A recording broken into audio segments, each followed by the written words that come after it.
Sheku Bayoh was high on drugs when he was brandishing a knife in the street in Kirkcaldy, and concerned residents called the police. So the police came along and Sheku Bayoh attacked the police. He knocked a female police officer unconscious and he was restrained eventually with some difficulty, taken to the police station, and he later died in custody. Now, I've followed this case quite closely. I can't see any evidence of any malpractice, let alone racism. But 10 years later, the public inquiry is still continuing. Guess how much it's cost so far?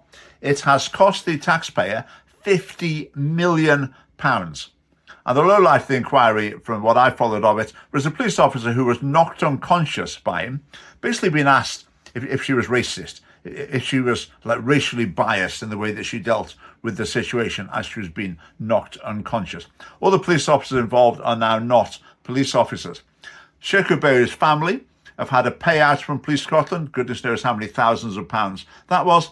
Again, not because anything was wrong. I think that would just be a PR exercise. Police Scotland will think, we'd rather pay these people off than have the story carrying on in the newspapers. But the family continue to moan about injustice. Now, if your son attacks the police while high on drugs, later dies in police custody, okay, that's a tragedy for the family. They would mourn that event. But the family are being used in a desperate attempt to turn Sheku Bayoh into a Scottish version of George Floyd. So when the final report comes out from this inquiry, what will it say? Basically the brief of this inquiry, maybe not officially, but we all know what it was about.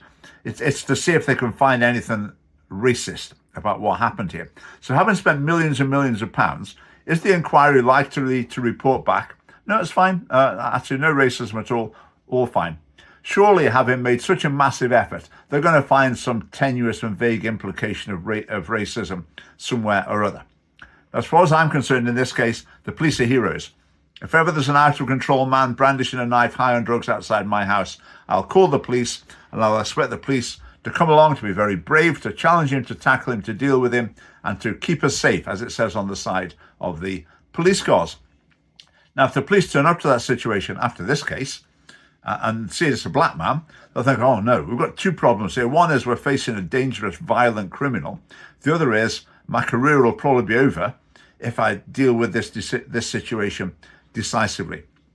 So with Sheku Bayoh, it's always sad to see a life destroyed by illegal drug abuse. But as far as the public's concerned, that should have been the end of the story.